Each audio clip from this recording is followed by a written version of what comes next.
Hello everyone. आज हम जानेंगे कि कैसे एसआईआर फॉर्म भरें।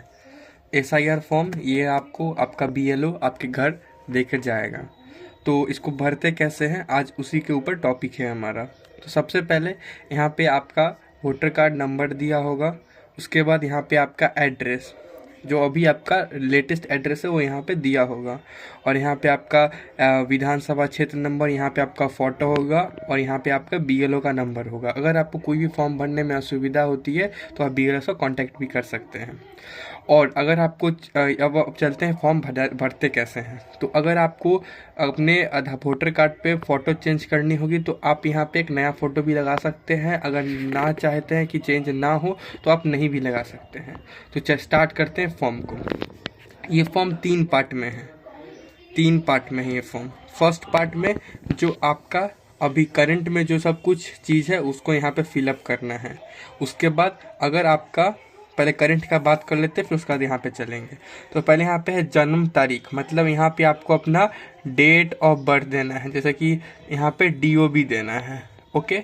उसके बाद आधार नंबर, यहाँ पे आपके जो आधार नंबर होंगे वो यहाँ पे आप दे देंगे। उसके बाद उसके नीचे मोबाइल नंबर है, आप जो भी मोबाइल यूज़ कर रहे हैं वो मोबाइल दीजिए, ताकि अगर कोई फॉर्म भरने में तकलीफ़ हो तो बीएलओ आपसे कांटेक्ट कर सकें।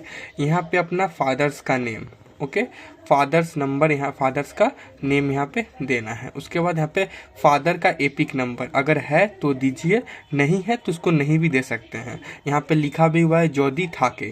उसके बाद मायर नाम, मतलब कि मम्मी का नाम यहाँ पे लिखना है, मदर्स नेम। उसके बाद यहाँ पे मदर्स का एपिक नंबर। उसके बाद यहाँ पे अगर आप मेल हैं और आपकी शादी हो चुकी है तो यहाँ पे अपने वाइफ का नाम लिखना है। और अगर आप औरत हैं, लेडीज़ हैं, तो यहाँ पे अपने हस्बैंड का नाम देना है। ओके।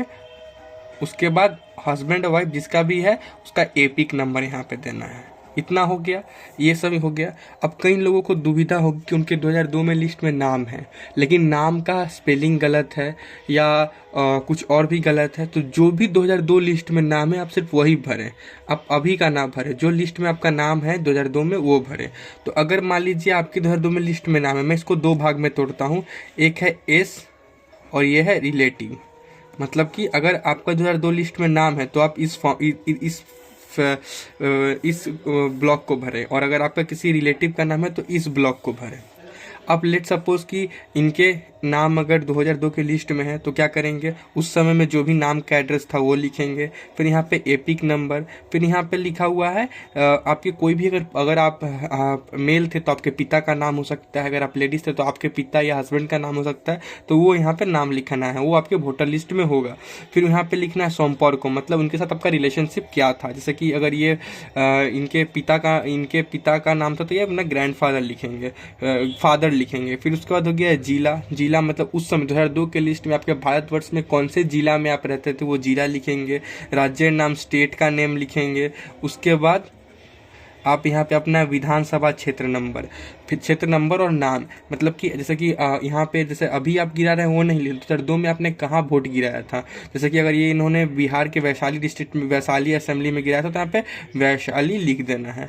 अब उसके बाद यहाँ पे लिखना है असेंबली नंबर, और यहाँ पे लिखना है आपका बूथ नंबर, और यहाँ पे लिखना है क्रमिक संख्या, मतलब सीरियल नंबर। अब कई लोगों को दिक्कत होगी कि हमें ये पता नहीं चल पा रहा है, तो आपने अगर लिस्ट निकाली होगी तो लिस्ट के अंदर देखिए, लिस्ट के अंदर जैसे कि यहाँ पे आपका एसी नंबर लिखा हुआ है सबसे ऊपर में, देखिए सबका एसी नंबर सेम ही होगा। एसी नंबर मतलब असेंबली कॉन्स्टिट्यूएंसी नंबर, फिर पार्ट नंबर, फिर सीरियल नंबर। तो ये 3 चीज़ आपको यहाँ से मिल जाएगी। और उस समय में जो आपका वोटर कार्ड नंबर दिया था वो यहाँ से भी आप देख सकते हैं।